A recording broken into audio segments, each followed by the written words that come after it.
फ़अऊज़ु बिल्लाहि मिनश्शैतानिर्रजीम बिस्मिल्लाहिर्रहमानिर्रहीम ज़ुल अर्शिल मजीद फ़अालुल लिमा युरीद आमनतु बिल्लाहि सदक़ल्लाहुल अज़ीम व बल्लगना रसूलुहुन नबियुल करीमुल अमीन इन्नल्लाह व मलाइकतहु युसल्लूना अलन नबी या अय्युहल्लज़ीना आमनू सल्लु अलैहि व सल्लिमू तस्लीमा। दुरूद पाक पढ़ लीजिए। वस्सलातु वस्सलामु अलैका या सय्यदी या रसूल अल्लाह व अला आलिका व अस्हाबिका या सय्यदी या हबीबल्लाह। वस्सलातु वस्सलामु अलैका या सय्यदी या रहमतल लिल आलमीन व अला आलिका व अस्हाबिका या सय्यदी या ख़ातमन नबिय्यीन। इंतहाई मोहतरम व मुकर्रम बुज़ुर्गों, नौजवान दोस्तों, अज़ीज़ बच्चों, अल्लाह रब्बुल इज़्ज़त की फ़ज़ल व तौफ़ीक़ से हम सब जुमातुल मुबारक अदा करने की नीयत से मस्जिद में हाज़िर हैं। मेरी दुआ है खालिक़ कायनात जल्ल जलालुहु हम सब का हाज़िर होना अपनी बारगाह अक़दस में कबूल व मंजूर फ़रमाए। हुज़ूर सरवर आलम नूर मुजस्सम रसूल मुकर्रम सल्लल्लाहु अलैहि व आलिहि व अस्हाबिहि व बारक वसल्लम आपका फ़रमाने अक़दस है, जो बंदा मेरी ज़ात पर जितना ज़्यादा दुरूद पाक पढ़ेगा, कल बरोज़ क़यामत वो बंदा उतना ज़्यादा मेरे नज़दीक होगा।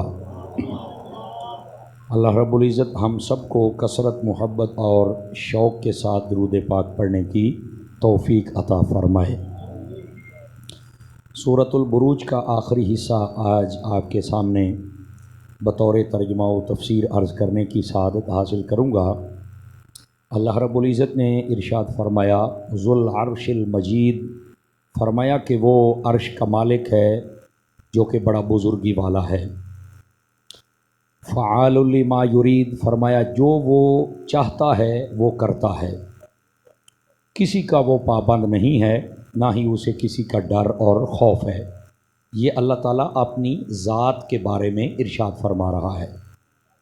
और उसके बाद फरमाया हल अता का हदीसुल जुनूद, फरमाया कि तुम्हारे पास वो पहले लश्करों की ख़बरें नहीं आईं, यानी जितनी पहली कौमें गुज़री हैं और उन कौमों के अंदर जितने भी सरकश लोग थे जिनको अल्लाह ने सज़ाएँ दी, वो बज़ाहिर बहुत बड़े बड़े लश्कर थे। अल्लाह के नबियों के साथ उन्होंने जंगें की हुई थी और बहुत सारे अल्लाह के नबियों को कत्ल किया था। ये कुरान मजीद में है, व यक़्तुलूनन नबिय्यीन।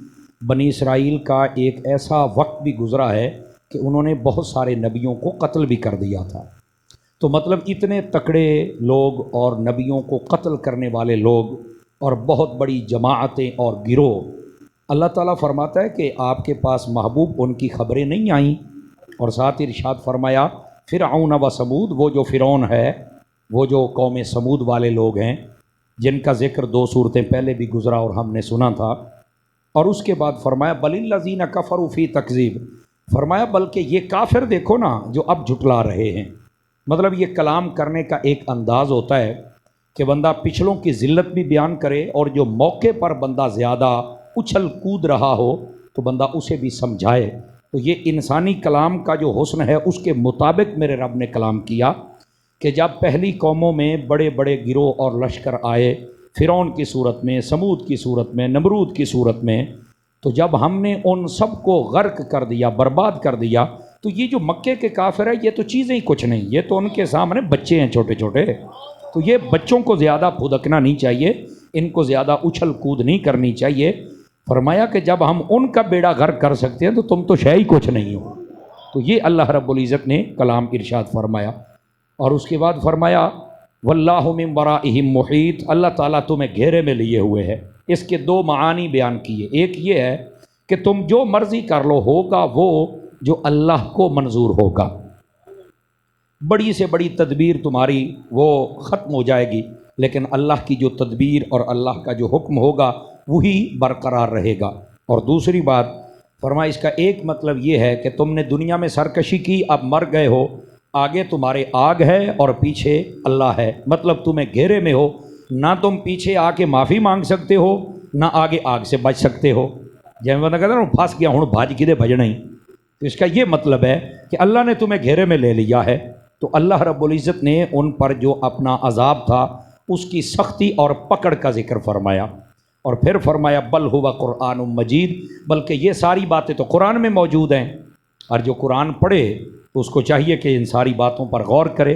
और कुरान भी हमारा बुजुर्गी वाला फ़ी लौह महफूज, फरमाया हर चीज़ लौह महफूज में लिख दी गई है और वहाँ पर ये मौजूद है। अब ये है आज की इन आयात तय्यबात का मफ़हूम। अब आइए ज़रा इसमें से कुछ और फूल हैं जिनको हमने चुनना है वो भी समात फरमा लीजिए। सबसे पहले अल्लाह रब्बुल इज़्ज़त ने फरमाया ज़ुल अर्शिल मजीद, फरमाया कि वो अर्श का मालिक है जो बड़ी बुज़ुर्गी वाला है। ये अर्श की बुज़ुर्गी को भी बयान किया गया है और अल्लाह की बुज़ुर्गी को भी बयान किया गया है, और ज़ाहिर सी बात है अर्श को जो बुज़ुर्गी मिली वो भी अल्लाह की बुज़ुर्गी की वजह से मिली है। समझ आई? बुज़ुर्गी इज़्ज़त, जाहो जलाल, मकाम व मर्तबा, शान व शौकत को कहते हैं। तो फरमाया कि ये जो अर्श है ये ख़ुद बड़ी बुज़ुर्गी वाला है। वजह क्या है कि अल्लाह ने इसकी निस्बत अपनी तरफ की हुई है। लेकिन यहाँ पर आप एक मसला सुन लें कि ये जो अर्श है ना, इस पर जैसे हमारे कोई बादशाह होता है और उसका तख्त होता है और वो अपने तख्त के ऊपर चल के बैठता है, इस तरह हमारा रब अर्श पर बैठता नहीं। ये बात यह नशीन फरमा लीजिए। चूँकि अल्लाह ताला बैठने से पाक है और उठने से भी पाक है। ये जैसे हमारा जिस्म है, हाथ हैं, पाँव हैं, आँखें हैं, अल्लाह ताला इस हर चीज़ से पाक है। फिर अल्लाह क्या है? अगर हाथ पाँव उठना बैठना नहीं तो फिर क्या है? तो 18वें पारे में इससे पर्दा उठाया गया और वो उतना ही है, उससे ज़्यादा हम भी कलाम नहीं कर सकते। फरमा अल्लाह नूरुस समावाति वल अर्द, अल्लाह ज़मीन व आसमान का नूर है। अब वो कैसा नूर है इस पर भी हम बात नहीं कर सकते। ये जब जन्नत में देखेंगे हुजूर का सदका तो फिर बताएंगे ऐसा नूर है। अब बात समझ आ गई आप सभी हजरात को? अल्लाह रब्बुल इज़्ज़त ये जो नूर की सूरत में है, अब ये खुदा ही बेहतर जाने वो क्या उसकी हैयत होगी, क्या शक्ल सूरत होगी, ये अल्लाह ही बेहतर जानता है। समझ आ रही ना आप हजरात को? तो इस पर हम आगे कलाम नहीं कर सकते। बहरहाल रब का वजूद है, वह वाजिबुल वजूद है, उसके जलवे हर जगह पे हैं, लेकिन उसकी ज़ात इतनी बड़ी है, ये सारी दुनिया में उसकी ज़ात पूरी नहीं आती है। ये मैंने आपको पहले भी कई मरतबा बताया। सारी कायनात, ज़मीन आसमान, जितने सातों ज़मीन सातों आसमान, यहाँ पर अल्लाह की ज़ात समाती नहीं है, पूरी नहीं आती। इतनी बड़ी अल्लाह की ज़ात, इतनी बड़ी ज़ात है, ये अल्लाह ही बेहतर जानता है। इसीलिए जब अल्लाह के बारे में कहते हैं ना तो कहते हैं वो ला मकां की एक, ये ला मकां में कहना ये भी गलत है। समझ आ रही है ना? ला मकां जहाँ पर बंदा ये ना कह सके कि ये दाएं है, ये बाएं है, ये आगे है, ये पीछे है, ये ऊपर है या नीचे है, यानी जितने सज्जा खब्बा अग्गा पीछा उत्ता तल्ला ना होवे उसको ला मकां कहते हैं। समझ आ रही ना? वहाँ पर फिर बंदा गिनती नहीं कर सकता कि ये 7 ज़मीन है, 7 आसमान है, ये क्या है। बस वो क्या है वो वही जाने क्या है, हम नहीं जान सकते वो क्या है। तो ये दुनिया की मिसाल मैं आपको समझा दूं। ये देखें, ये गिलास पड़ा हुआ है ना जी, ये गिलास के अंदर आप समझे कि 7 दुनिया भी है, 7 ज़मीन में है, 7 आसमान भी है। अल्लाह ने जो कुछ बनाया वो इसमें है, और बाकी जितनी जगह है इस सारी को रब ने घेरा हुआ है। अगर कोई कहे कि रब इसमें आ जाए तो नहीं आ सकता, रब की ज़ात इतनी बड़ी है। अब समझ आ रही है आप हज़रात को? भाई ये बाहर वाली जो जगह है इसको लामकां कहते हैं। अब वो क्या है ये अल्लाह ही बेहतर जानता है। इस पर ज़्यादा कलाम करे तो बंदे का वैसे ही दिमाग खाली हो जाता है कि यार क्या है। तो अब हमारे लिए हुक्म ही ये है, अल्लाह रब्बुल इज़्ज़त ने जब अपना तारुफ करवाना था तो भाई इतना करवा दिया कि मैं रब हाँ, लेकिन अगर तुझे देखना है तो क्या करें? फरमाया बस मेरे मोहम्मद को देख ले, तुम्हारी तसल्ली होती चली जाएगी। बस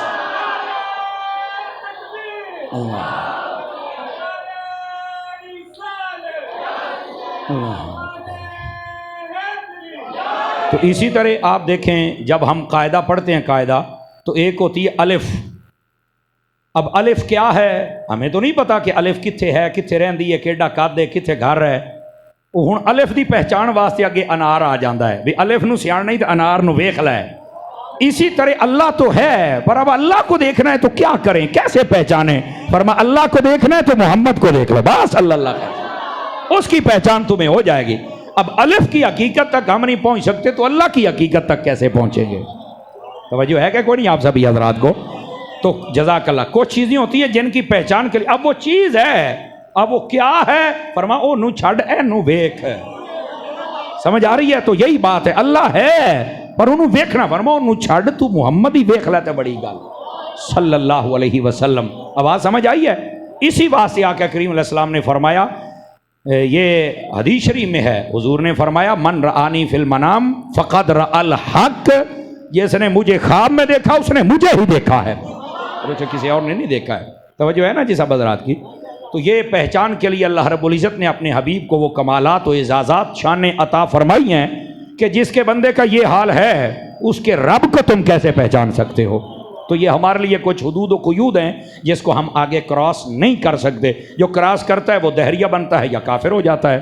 तो उसे बेहतर है अपनी हद में रहे, और हर चीज़ की हद नूं हाथ लाना तेरे उत्ते लाज़मी तो कोई नहीं ना। नहीं तवज्जो फरमाई, हर चीज़ की हद तक पहुँचना ये तेरे लिए ज़रूरी नहीं है। समझ आ रही है? अब वुज़ू के 4 फ़र्ज़ हैं, ये आपने उलमा से सुन लिए, तो अब आप पे ये तो ज़रूरी नहीं है तू लाभे कित्थों आए ने तो किदूं आए ने, तेरे ऊपर ज़रूर सुन ली, अमल कर, अल्लाह खैर सल्ला। समझ आ रही ना जी? तो जिसकी जिम्मेदारी है उस पर रहने दे, तू कर कम। रोटी आ गई है चुप करके खा ला। हुण तू आखे भी ये कणक कित्थों आई है, कैं बीजी सी, कहने गड्डी सी, कहने गाई सी, ये किदू बी आया सी। मैं कहा तू तो सारी याती लभदा रहा से, तू खांदा क्यों नहीं? आवाज समझ आई आप हज़रात को? बस जितना तेरा दायरा है अल्लाह ने तुझे इख्तियार दिया है उसके अंदर रहो, ज़्यादा निकलोगे तो खुद अपने आप को परेशान करोगे। तो अल्लाह ने इंसान से फरमाया है ला युकल्लिफुल्लाहु नफ्सन इल्ला वुसअहा, हमने इंसान के ऊपर इसकी ताकत से ज़्यादा बोझ डाला ही नहीं। हाँ, आप पे लदना चाहे तो वक्री गल है, अल्लाह ने बहरहाल बोझ नहीं डाला हुआ। अल्लाह में समझने की तौफीक अता फरमा दे। तो ये जो अर्श है ये अल्लाह रब्बुल इज़्ज़त ने जो बनाया है, ये फिर क्यों बना? अगर बैठता नहीं तो बनाया क्यों है? ये भी तो तवज्जो तलब बात है ना। अब यहाँ पर भी हर बंदे को तो ये समझ नहीं आ सकता, लेकिन यहाँ शायद ही कोई होगा जिसको समझ नहीं आएगी, क्योंकि आशिकों का मजमा है ना। ये अर्श पता क्यों बनाया है? इसलिए कि इसके ऊपर अल्लाह ताला रोजाना अपनी नजर रहमत डालता है, रोजाना निगाह डालता है। जैसे काबे पर, मोमिन के दिल पर, ये रिवायतों में है, अल्लाह ताला निगाह रहमत फरमाता है। समझ आ रही है? लौहे महफूज पर, इसी तरह अर्श पर, ये जो अर्श है ना ये बतौर तख्त है, इस पर भी निगाह फरमाता है। क्यों? उलमा फरमाते हैं ये अर्श भी तो कोई आम चीज नहीं है ना। अगर कोई कहे कि इस पर अल्लाह बैठेगा तो अल्लाह की जात तो पूरी आएगी नहीं, तो बैठेगी क्या? तो बनाया क्यों? फरमाया बनाया अपने यार वास्ते से। तो वजह है कि कोई नहीं है? मेराज की रात जब मेरे हुजूर गए थे तो ये अर्श पर गए थे। और अगर आप मदारिज नबुव्वत शेख मुहक्किक की पढ़े ना तो आप हैरान हो जाएंगे। नबी पाक जब अर्श से आगे गुजरने लगे ना तो अर्श ने आपका पिछला पल्लू पकड़ लिया। जग्गा होंगे ना, जग्गा ओदा पिछले वाला पल्लू फाड़ लिया इंज करके। तो नबी ने पीछे वेख्या भी इन्हें फड़ के क्यों किन्ने मैनू छिकिया है, किड़ा आ गया है? तो वेख्या तो अर्श फड़ के खलोता सी। तो आपने फरमाया की होया ही? आदा सोने जदों अल्लाह ने मैनू बनाया सी ना तो मैं कंबदा सी, इंज कंबदा सी, ये कांपता था। तो अल्लाह ने जब इसके ऊपर अपना नाम लिखा तो और कांपने लग पड़ा। और जब हुजूर का नाम लिखा तो कहता है या रसूलल्लाह तुहाडे नाम दा सदका मैनू ऐजी ठंड पई ना कि मुझे सुकून आ गया। आज आप आए हैं तो दोबारा वो सुकून आया है। सोने थोड़ी देर से ठहर जाओ ना, किधर जाते पे हो? तवज्जो है कि कोई नहीं आप सभी हजरात की?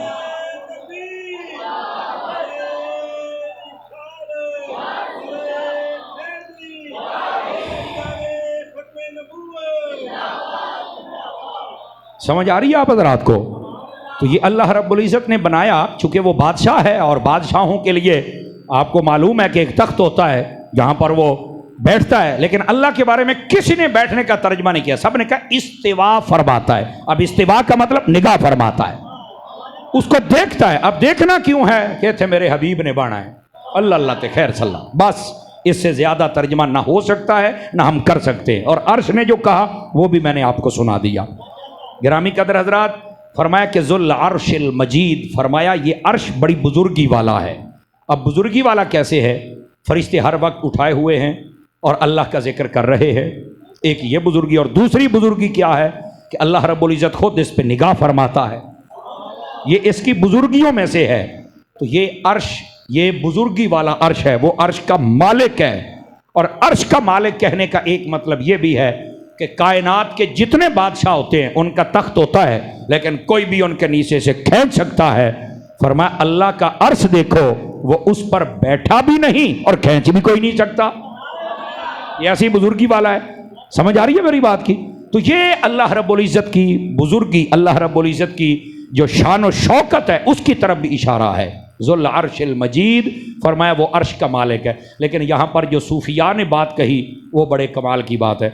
वो कहते हैं कि एक रिवायत में है कि इस अर्श से मुराद सिर्फ वो अर्श नहीं है कि जिसका हमारे जहनों में आता है, कुरान व हदीस में हम तज़किरा सुनते हैं। फरमाया जो मोमिन का दिल होता है ना, अल्लाह के वली का दिल होता है, वो भी अर्श होता है। उसकी वजह क्या है, दलील क्या है? फरमाया जैसे इस अर्श के ऊपर हर वक्त अल्लाह की रहमत नाजिल होती है और कोई और चीज़ नहीं आ सकती। फरमाया जो बंदा मोमिन, अल्लाह के वली और आरिफ बंदे का दिल होता है, उसके अंदर भी दुनिया का कोई खतरा नहीं आता। हर वक्त अल्लाह की रहमत नाजिल होती रहती है। जैसे उस अर्श पे नाजिल होती है वो अजमत वाला बन गया, वैसे बंदा मोमिन का दिल ये भी अजमत वाला बन गया।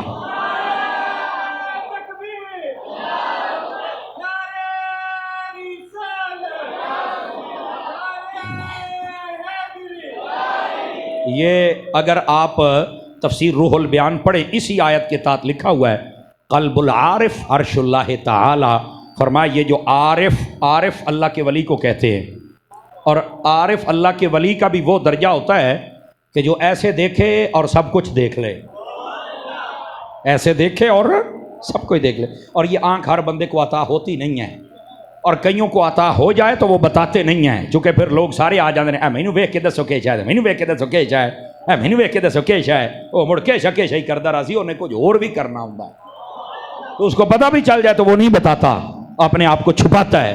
तो ये जो बंदा मोमिन कामिल वली का दिल होता है, अल्लाह की रहमत की तजलियाँ आती रहती यहाँ तक कि इसकी कैफियत भी उसी अर्श जैसी हो जाती है कि जैसे उस पर रहमत बरसे तो बुजुर्गी वाला, वैसे बंदा मोमिन के दिल पे जब रहमत आए तो ये दिल भी बुजुर्गी वाला बन जाता है। अब समझ आई है? तो इस वास्ते अपने दिलों की दुनिया को पाक रखना चाहिए। उलमा फरमाते हैं कि जब किसी आलिम के पास बंदा बैठे तो ज़बान को संभालना चाहिए, ज़्यादा बातें नहीं करनी चाहिए, करोगे तो पकड़े जाओगे। और जब किसी अल्लाह के नेक बंदे के पास बैठे हो तो अपने दिल को काबू करना चाहिए। इस दिल में बड़े बड़े ख्याल आ जाते हैं ना जी, और जब ये ख्याल आते हैं तो बंदा बहुत तंग होता है। तवज्जो नहीं फरमाई आप सभी हजरात ने। तो जब बंदा तंग होता है तो फिर बंदा उस मकाम तक पहुंच भी नहीं सकता है। अब इसकी मिसालें भी बहुत ज़्यादा हैं, तवज्जो है? तो अपने दिल को संभालना चाहिए। जब किसी अल्लाह के नेक बंदे के पास बैठा करें तो दिलों को संभालना चाहिए। दिल को संभालने का एक बेहतरीन तरीका यह है कि अपनी ज़ुबान को ज़िक्र की आदत डाल लें, और ज़ुबान के साथ दिल को कहा करें कि रड़ के करो, और जब रड़ के करेंगे तो इंशाल्लाह खैर हो जाएगी। आप बंदों में बैठे होंगे फिर भी आपका दिल यार की तरफ ही होगा। समझ आइए? फरमाया कि फ़आलुल लिमा युरीद, और उसके बाद फरमाया अल्लाह जो इरादा करता है वो करता है, जो भी उसने इरादा किया वो हो जाता है। जैसे हम पहले सारे मामलात में चीज़ें इकट्ठी करते हैं ना, अल्लाह चीज़ें नहीं इकट्ठी करता। मिसाल के तौर पे हमने एक मकान बनाना है तो पहले जनाब मिस्त्री आउंदा है, फिर उस तो बाद नक्शा आउंदा है, फिर उस तो बाद सरिया सीमेंट बजरी, उस तो बाद सारा कुछ मजदूर इकट्ठे हो गए, उस तो बाद ठेके मुक गए, तो फिर काम शुरू होया, तो फिर भी राह चू नस गया है। अल्लाह यूँ नहीं फरमाता है। समझ आ रही? कोई नहीं आ रही? ये फ़आलुल लिमा युरीद की आसान तफसीर है। अल्लाह जो चाहता है वो हो जाता है। समझ आ रही है जनाब? जो वो इरादा करे वो हो जाता है। अल्लाह ने इरादा किया कि दुनिया बन जाए, इधर कहा कुन फायकुन, इधर कौन ना क्या उधर बनी पई है, बस अल्लाह खैर सल्ला। ये अल्लाह का जो इरादा है उसको यूं तकमील मिलती है अल्लाह के हुक्म और अल्लाह की इजाज़त से। समझ आ रही है? तो ये जैसे सब चीज़ इकट्ठी करनी हूँ, 7 आसमान ही बनाने होंगे तो इतने ये तो एक पिलर ही कोई नहीं, तो खिलारिया किमें सू, तो मुड़े की चक्कर है सू, ये तो कोई नहीं पता। मैं क्या मुड़ कौन फाया कौन मन जा, और कभी ये नीचे नहीं आया, कभी गिरा नहीं है, सितारे बीच में लगा दिए, यदा मतलब छत भी सोहनी होनी चाहिए है। तो वजह नहीं फरमाई आप हज़रात, समझ आई ना? दिन में सूरज आ गया तो रात में चांद आ गया, पता चला कि हल्की हल्की लाइटिंग भी होनी चाहिए। मोह ढिले पै गए हो हैं? हाँ, तो ये सारी बातें इंसान समझ सकता है। छत बनाई उसने और सारा कुछ सजाया भी है, उसे खाली नहीं सुछड़िया, लेकिन कैसे कुन फयाकुन, इधर से कुन फरमाया उधर से फयाकुन हो गया। अल्लाह रब्बुल इज्जत को जैसे चीजें इकट्ठी करनी और जनाब जिम्मेदारी लगाना, ये कर लो वो कर लो, इसकी जरूरत नहीं, कुन फयाकुन हो जाए। हाँ, बाद में जिम्मेदारी दे दे तो ये उसकी रजा है। जैसा कि हजरत जिब्राइल को जिम्मेदारी दे दी कि सारे नबियों के पास पैगाम तुमने लेके जाना है, वो आते हैं ठीक है जी मैं लेके जावांगा। वो जो नहीं फरमा रहे, मलकुल मौत नु आख्या भी मौत तो है देनी, उन्हें कहा ठीक है जी मैं दे लवांगा। जो बादलों पर जिस फरिश्ते की जिम्मेदारी, उसका नाम है राअद, 13वें सिपारे सूरत पूरी सूरत राअद, ठीक है, इसको बादलों पर जिम्मेदारी दे दी, मैं ठीक हो गया, ये उसकी मेहरबानी है, जिसको मर्जी दे दे। समझ आ रही है? इसी तरह बहुत सारे फरिश्ते जो हमारे ऊपर जिम्मेदार हैं, और हम माँ के पेट में बंदे की शक्ल बनाते हैं, कब्रों में सवाल करते हैं, XYZ, बहुत सारी जिम्मेदारियां उसने दे दी, ये उसकी मेहरबानी, वरना उसे किसी चीज की हाजत तो जरूरत नहीं। वो कौन कहे हो जाए, बस ये उसकी रजा है। जो कौन कह के जमीन बना सकता है, वो कौन कह के सारे मुसलमान नहीं बना सकता, लेकिन उसकी रजा है कि मैं अपने बंदियां नूं दुनिया ते गल्लां मौजा मारन, पर इन्हां दे नबी भी गल्लां मोड़ वेखां, केड़ा दुनिया दा रहिंदा है ते केड़ा नबियां दी सुन के मेरे अल भी आउंदा है। ये उसकी रजा है, उसकी रजा है, और यही उसकी रजा है। जो आ जाता है उसको फिर डबल इनाम दिया जाता है। दुनिया दी चास भी लै लैंदा है ते नबियां दा गुलाम बन के फिर अल्लाह दी बारगाह च जन्नत भी लै लैंदा है। समझ आ रही है जनाब? तो इसमें ज्यादा लुत्फ है, इसलिए अल्लाह रब्बुल इज्जत ने यहां पर मामला कुन नहीं फरमाया, बल्कि नबियों के जरिए से फरमाया है कि इनकी तरबियत की जाए, इनको अपनी बारगाह में बुलाया जाए। लेकिन बात यह है, जो वो चाहता है वो वही करता है। बसा औकात आपने सुना होगा कि कई अल्लाह के वली होते हैं जिनको ज़ुबान कुन मिल जाती है। क्या मिल जाती है? ज़बान कुन। अल्लाह के जिक्र इबादत कर करके वहां तक पहुंच जाते हैं ना, उन्होंने मुंह च जो निकल जाए वो हो जाता है।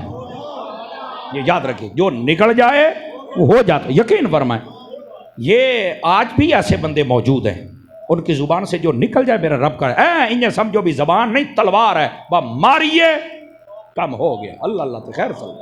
यकीन फरमाइए, अल्लाह अकबर। बड़े बड़े ऐसे बुजुर्ग हमारे गुजरे हैं जिनको अल्लाह ने ये शान अता फरमाई थी। ये टड़ाले नाम दे पल्ले कुछ ने बात दसदा पे ही ने, ये सिर्फ ढोल कुट्टन जोगे ही ने, घोड़े नचावन जोगे ही ने, बीबियां दे कोल बहन जोगे ही ने, इन्हां दे पल्ले कुछ ने। इन्हों मेरियां गल्लां सुन के पीड़ ही बस वक्त बहु आउंदी है, बहु मैं की करा। ओ भाईया तुहाडे बुजुर्गां काम नहीं कीता, तुहाडे बुजुर्ग तां मुसल्ले तो उठींदा ही कोई ना आण, वो तो अल्लाह का जिक्र कर दिया, उन्होंने चेहरे ते नजर ना टिकदी, एडा अल्लाह का नूर आ ते तेरे मुंह ते दाढ़ी नहीं टिकदी। सदके वंजा तेरी सुभान अल्लाह, तो वाह भाई वाह। ना कईयां नूं ढेर सारी पीड़ होंदी है मेरियां गल्लां सुन के, लेकिन मैं क्या करूं, हम भी मजबूर हैं, चूंकि शरीयत की कुछ हुदूद हैं, हम उनसे बाहर जा नहीं सकते ना। समझ आ रही है? बहरहाल जिसने भी हुजूर के दीन पर अमल किया, हुजूर से प्यार किया है, अल्लाह ने रुतबा उसे ही अता फरमाया है। तो बात बता रहा था, फ़आलुल लिमा युरीद, जो चाहता है वो रब है, वो मालिक है, वो खालिक है, जो चाहता है वो हो जाता है। उसको किसी से पूछना नहीं पड़ता, मशवरा नहीं करना पड़ता। तवज्जो नहीं फरमाई, चीज़ां नहीं मंगाणियां पैंदियां। हाओ किसी नूं पुछ लै तो वखरी गल है, मठे पै गए हो, मठे पै गए हो, पुछ लै तो वखरी गल है। हाँ, लेकिन पूछता हो कोई नहीं, तो पूछता क्यों है? आप बुखारी शरीफ पढ़ के देख लें, फरमाया जब कि अल्लाह के नेक बंदे को मौत देना चाहता है ना अल्लाह, तो अल्लाह फरिश्ते नूं गल दाती, वो मरना नहीं चाहता। अल्लाह ताला फरमाता है, मैं उस वक्त तरद्दुद में आ जाता हूँ कि अब ये तो मरना नहीं चाहता और मैं मारना चाहता हूँ, अब क्या है? इस तरद्दुद का मतलब ये नहीं कि वो फैसला नहीं कर सकता, भाई इस तरद्दुद का मतलब ये है कि मेरी चाहत पे अमल हो या उसकी चाहत पे। अल्लाह फरमाता है, फिर मैं जन्नत के पर्दे उठाता हूँ, अपने जलवे दिखाता हूँ, तो जदों मेरा बंदा वेद है ना, तो फिर आदा फरिश्ता हूँ उन्हें ना जा, मैनू लई जा, मैं उड़ा ही जाना ही हूँ, उड़ा ही जाना। ये बुखारी शरीफ में है रिवायत, गप नहीं सुनाई मैंने, तवज्जो है कि कोई नहीं है? हाँ, और ये नबियों की खासियतों में से है, किसी नबी को तब तक मौत नहीं आती जब तक अल्लाह ताला पहले पूछ लेने वे मरना है या कोई नहीं मरना। ये अतारी साहब तुमने क्या कह दिया? कुरान मजीद में तो है, अल्लाह ने फरमाया जब भी किसी का मौत का वक्त आ जाएगा तो पूछा नहीं जाएगा है। मैं क्या तुहाडे वास्ते है, उन्हां दे वास्ते नहीं है। ये नबियों की खसूसियत है। कोई नबी तब तक मर नहीं सकता जब तक अल्लाह ताला उसे इख्तियार ना दे दे। दुनिया चराना ही तां दस, जे साढ़े को आना ही थे तां दस, अल्लाह ताला उसे इख्तियार अता करता है। ये कंजुल उम्माल के अंदर पूरा चैप्टर कायम है जिसमें नबियों की खसूसियतें हैं। तो जे अल्लाह ताला पुछदा ही नहीं तो फिर वो मलकुल मौत नूं हज़रत मूसा अलैहि सलाम ने चंड क्यों मारी सी? क्यों भाई? मिशकात शरीफ में रिवायत है, गप तो नहीं ना, मिशकात में है, सही सनद है। फरिश्ता मौत लैके आया हज़रत मूसा अलैहि सलाम दे कोल, आखिर जी सीधे पदरे हो जाओ, आप नहीं मारन आया। आपने मारी चंड कट के अख ही कट दी। तो मैं कहा इतने दूसरा मसला भी हल हो गया, भाई नूर दी तो अख नहीं होती तो कड्डी के शाई मारी ना चंड, अख का डेला ही कट दिता। ओ अख चुकी तो बच गया जनाब। अल्लाह ताला दी बारगाह जाके कहता है बारी ताला कि कोल गलिया है तो मरू नहीं है तो मैनू ही मारू है। ये कि बुखार सॉरी मिशकात शरीफ में हदीस है भाई। वो कई चोप शाह बने बैठे को समझ कोई नहीं आती भाई थानू। हाँ जी चमाटा मारिया ना अख ही कड़ के रख दी जनाब। तो फरिश्ता जब आता है वो तो किसी नहीं पूछता, ना बुआ खड़कांदा है ना गल आंदा है, मार के चल पता ही कोई नहीं। तो हज़रत मूसा अलैहि सलाम ने चंड क्यों मारी? अल्लाह रब्बुल इज़्ज़त ने फरमाया अभी जब गया सी किवें? फरमाया जी मैं पहले कोल गया सी। फरमाया वो ठीक हो गया है। फरमाया कि अब पहले आने तो चलो तेरी ये सुनी रखियां ने, अब वक्त आ रहा है करीब। ए सुनिया जरा, इश्क वाला तफसीरी तर्जमा है, वक्त आ रहा है करीब। आज तो इन्होंने कोल आया, कल मूसा अलैहि सलाम को जाने तो परसों मेरे मुहम्मद की बारगाह जाने, तो मुड़ सारियां दे कोल बगैर पूछे ए मूसा ने तेनू सबक सिखाया है भी सारे इको जिहा ना समझे पिया।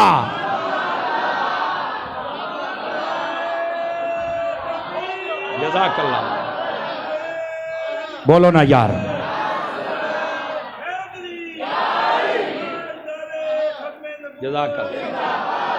जी जी मैं खोलता हूँ। डॉक्टर साहब कह रहे हैं जरा इन्हों थोड़ा जा होर खोलो ना, को दिल दियाँ कलियां होर खिल जान।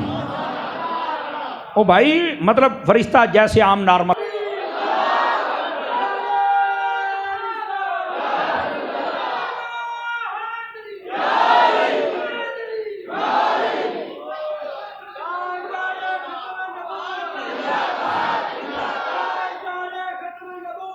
अल्लाह अकबर। क्यों भाई को बात समझ आई कि कोई नहीं आई? लोगों ने तमाशा बनाया हुआ है। नबी पाक सल्लल्लाहु अलैहि वसल्लम, खुदा की कसम अगर यही मैं आपको दास्तान सुनाऊं तो आप यकीन करें आंसू ही ना रुके आपके। हुजूर एडी साड़ी खैर मंगी, खुदा की कसम है। आप जानते फरमा दसो मेरी उम्मत का की करना ही, किस तरह जान कटेगा। बाद सूफिया ने पता क्या लफज लिखे हैं? फरमाया जिस तरह मक्खन दे विच वाल होवे ना इंज करके खिंच लांगा हुजूर, जिहड़ा तुहाडा होया पता लगन ही नहीं देंगा। और दसो आका और दसो। हालांकि हदीस दे लफ्ज़ हैं, फरमाया जिले जान निकलदी है ना मलमल दा कपड़ा बंदा बेरी दे कंडे वाली छापे ते सट के छिके जिवें लीरू हो जांदे ने, जिस्म इंज लीरू लीरू हो जाता है। पर फरमाया जिहड़ा हुजूर तुहाडा होएगा ਉਹਦੇ ਨਾਲ एक काम नहीं होएगा। ਉਹ हजूर दा बन के रहे, हजूर दी जात ते दरूद पढ़िया कर, नबी दियां महफिलां च आया कर, नबी दे सहाबा नाल प्यार कर, नबी दी अहले बैत दे नाल प्यार कर, नबी दे दीन दे नाल प्यार कर, नमाज़ां पढ़, दरूद पढ़, तिलावत कर। ओए मालकां दा बन के रह, रब्बे काबा दी कसम है करम ही करम हो जाएगा तेरे उत्ते। मालकां दा बन के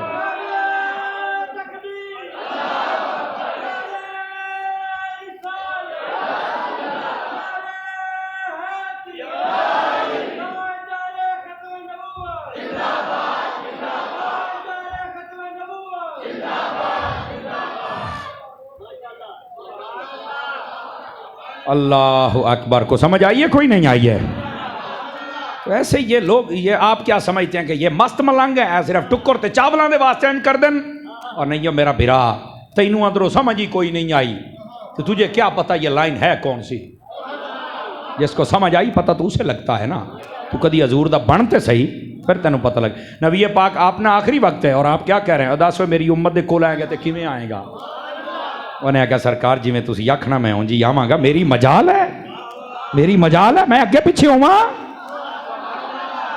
हजूर वादे लैंदे पै ने तो फिर असीं भी तो तुहाडे कोल वादा तो लेना ही है ना भी 12 रबीउल अव्वल आवे तो टाइम के नाल आ जाए, जिहड़ा उत्थे टाइम के नाल महफिल दे विच आ जाए। असां क्यों ना वादे लई, उन्हां साडे वास्ते लए, असीं उन्हां दे वास्ते लवांगे। हुजूर अकरम अलैहिस्सलाम की ज़ात से मोहब्बत किया करें। अगर मोहब्बत नहीं, हुजूर ने खुद फरमाया जो सारी कायनात से बढ़ के, माँ बाप से बढ़ के, अपनी औलाद से बढ़ के मुझसे मोहब्बत नहीं करता वो मोमिन है। ये बुखारी शरीफ की हदीस नंबर 9 और 10 पढ़ के देख लें। 9 और 10 ज़्यादा दूर जाना ही नहीं। पहला वर्का पर तो दूआ पर तो त्रीए दे उत्ते हदीस आ जाती, ज़्यादा दूर जाना ही कोई नहीं। फरमा मोमिन हो ही नहीं सकता कि मोहब्बत करना हजूर देना। अल्लाह अकबर। तो अर्ज़ करने का मकसद ये है, नबी पाक सल्लल्लाहु अलैहि वसल्लम आपने बड़ी शफ़क़त फरमाई अपनी उम्मत के ऊपर, और यहाँ तक फरमाया, ये भी सुन लीजिए आप हज़रात, फरमाया हयाती खैरुल लकुम व ममाती खैरुल लकुम। फरमाया जब तक मैं तुम्हारे दरमियान मौजूद हूँ ज़ाहिरी ज़िंदगी के साथ ये भी बेहतर है, और मेरे से आबा जब मैं अपनी कब्र में चला जाऊँगा तो ये भी बेहतर है। तो पूछा गया या रसूलल्लाह जब तक आप मौजूद हैं, वही आ रही है, कुरान उतर रहा है, आपका चेहरा देख के लोग सियाबी बन रहे हैं, बरक़ात ही बरक़ात हैं, हुजूर जब आप पर्दा करके कब्र में जाएंगे तो कैसे बेहतर है? तो मेरे हुजूर ने जवाब दिया, ए पढ़ते सारे मौलवियन पर बयान सिर्फ सुनिया करना, दुनिया दे वस दी गल नहीं है। मैं ऑन एयर बात करता हूँ, छुप छुपा के मुझे बात करने की आदत ही नहीं है। ये सुन्नी बयान करेगा, दूसरे के बस की बात इन्होंने पता नहीं, मकाम नबूवत तो समझे ही नहीं। हजूर फरमाते हैं कब्र के अंदर ऐसे बेहतर हर रोज मेरी उम्मत के आमाल मुझे दिखाए जाएंगे, हर रोज। अगर तुम्हारे आमाल अच्छे हुए तो अल्लाह का शुक्र अदा करूंगा कि या अल्लाह तेरी तौफीक से मेरी उम्मत आमाल अच्छे कर रही है, और अगर अच्छे ना हुए तो फरमाया वहां पर भी सर सजदे में रख के मैं तुम्हारी मगफिरत मांगूंगा अपने रब से कि या अल्लाह जियो जै भी है न मेरे ते है ना, इनको माफ कर दे। तो मैं कहा पुत्र जेड़ा कब्र दे विच भी तेरी खैर मंगे ओदा मातम नहीं बनता, ओदा मीलाद बनता ही मोड़। मातम नहीं बनता, उनका मीलाद बनता, उनकी खुशी बनती। आज तक उम्मती को यही नहीं पता चल रहा कईयों को कि नबी पाक अपने रोजे में जिंदा भी हैं या नहीं है। मैं क्या कमली बला अगर हैं तो सारा कुछ है। समझ आ रही है? ये अपने अकीदे को दुरुस्त करो मेरे भाई, अपने अकीदे को। अब तो साइंस ने भी सर्च कर डाली है, और उन्होंने मुर्दे दफन करके 100 साल तो बाद कबर खोली है। आदे ने सारा इंसान खत्म कोई नहीं होंदा, 9 भी बाकी रहते ने। आपने तवज्जो नहीं फरमाई?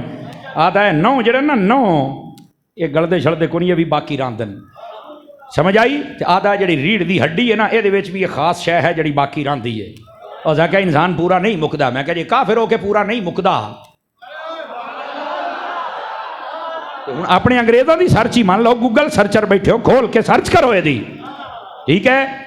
तो जिनके बारे में मेरे हुजूर ने फरमाया, इधर देखो, मेरे हुजूर ने फरमाया नबियों के जिस्मों को जमीन नहीं खा सकती, पाबंदी है। शहीद के जिस्म को नहीं खा सकती, हाफिज कुरान के जिस्म को नहीं खा सकती, हाजी के जिस्म को नहीं खा सकती। वैसे जो अल्लाह जिस पे राजी हो जाए, खा वो नमाजी हो, खा वो माँ बाप का फरमा बरदार हो, खा वो तिलावत वाला हो, खा वो नमाजी हो, खा वो सजदा करे, खा वो ज़कात वाला हो, जिस पे अल्लाह राजी हो जाए, फरमाया उसके जिस्म को कब्र खा सकती ही नहीं। समझ आ रही है? ये कहना कि हर शय खत्म हो गई तो मिट्टी हो गई तो धूड़ हो गई, मैं क्या तू सच्चा ही शायद तेरी होनी होवे। वैसे इनके बारे में तो हुजूर ने खुद फरमाया हुआ है कि इनको कब्र में कुछ होगा। नबी हैं, शहीद हैं, हाफिज कुरान हैं, ये जितने भी गाजी होते हैं, इनके जिस्मों को कुछ मिट्टी कह ही नहीं सकती है यार। तवज्जो नहीं फरमा रहे आप हज़रात? अल्लाहु अकबर। बात दूर चली जाएगी, मुझे बहुत कुछ याद आ रहा है, लेकिन समझाने का सिर्फ ये मकसद है, बस आप अपने नबी के साथ वफादार हो जाओ। वफादारी की 2 सूरतें होती है, मुहब्बत भी सारे तो वध के होवे तो गल्लां भी हजूर दियां मननियां ने, ये वफादारी होती है। ठीक? हाँ, वो डॉक्टर साहब मेरी तार छेड़ रहे हैं, वो कहते हैं यार